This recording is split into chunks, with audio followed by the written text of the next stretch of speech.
Nick Hilton's outside the London Stadium, West Ham Fan TV.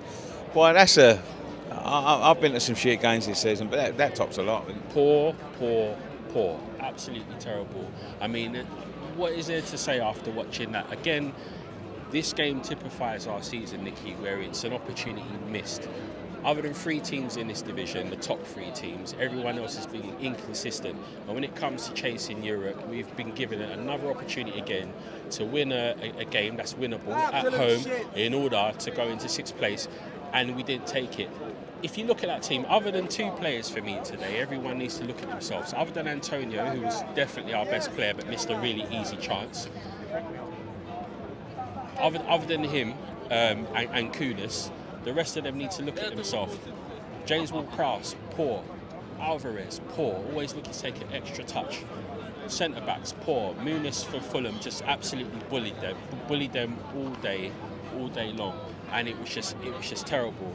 And what frustrates me is that there was no leadership out there. There was no one taking responsibility. As I said last time, Nicky, Paquetá, we all love him and we know he's a great player. But again, the sublime to the ridiculous. It drives me so mad when he gives away the ball through holding onto it too long, trying to do something that is no one else is on his wavelength, and it just frustrates me. Today's another game where he's given away the ball that's cost a goal. And look, I know our team's been built on individual brilliance this season, basically, and he's a big part of that.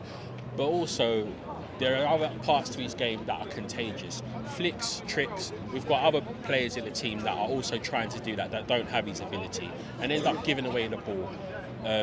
As well as our defence being the main problem for me, which it has been, it almost needs tearing up and starting again in defence. But we also need to look at the attack today. If you look at the first 6 minutes of that game, we were actually decent. We carved out a solid 4 or 5 chances through good, intricate play, and we didn't take it.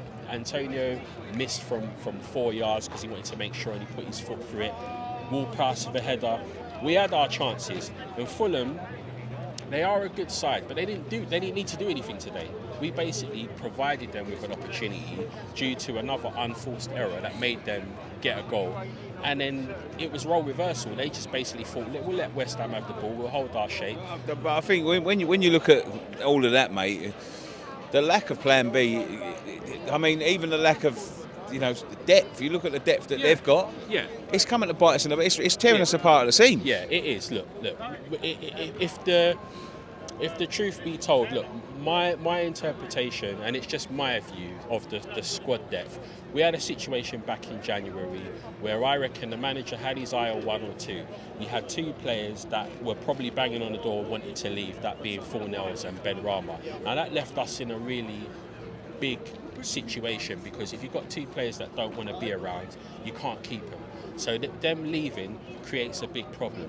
Then the Phillips deal was probably halfway sewn up anyway, so he took a gamble. The gamble was backfired, right? And we're in the situation we're in. He's also got players on the bench that he don't fancy. There's people around me saying about bring on Mobama, bring on Cornet. Look, Cornet only got a chance because of an unfortunate situation for Earthy, but people like Cornet and Mobama, their time's done at West Ham because the manager don't fancy them, and that's the reality. Well, is their time done or is the manager's time done? Well, look. Regardless of what people think and what is, that was about the 11 players that are out there today who didn't take responsibility, didn't show no heart, didn't show no initiative or leadership, and that's the fact of the matter with today's game. Fulham didn't need to do anything, and we just gave it to them. So again, it's another opportunity lost. It's wacky races for the chase for Europe. No one wants it. Now Newcastle have now woken up. To me, they're going to get 6th or 7th, and Man United will manage to pull a few results together. So a big opportunity missed there, Nicky, and I'm disappointed with that. Absolutely poor. Yeah, I agree, mate.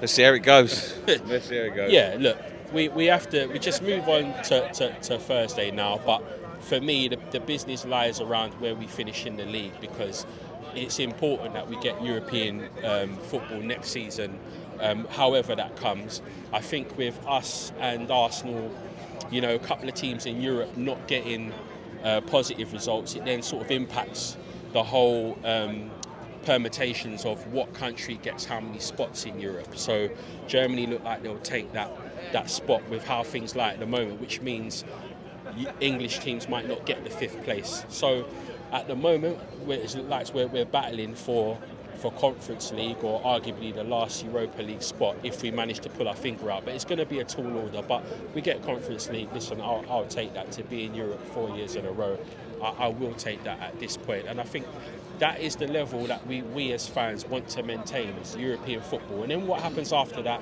regards to manager, players, that will sort itself out. But we need to think about the here and now. And that's it, mate. All right, mate. No worries. Thank you very much.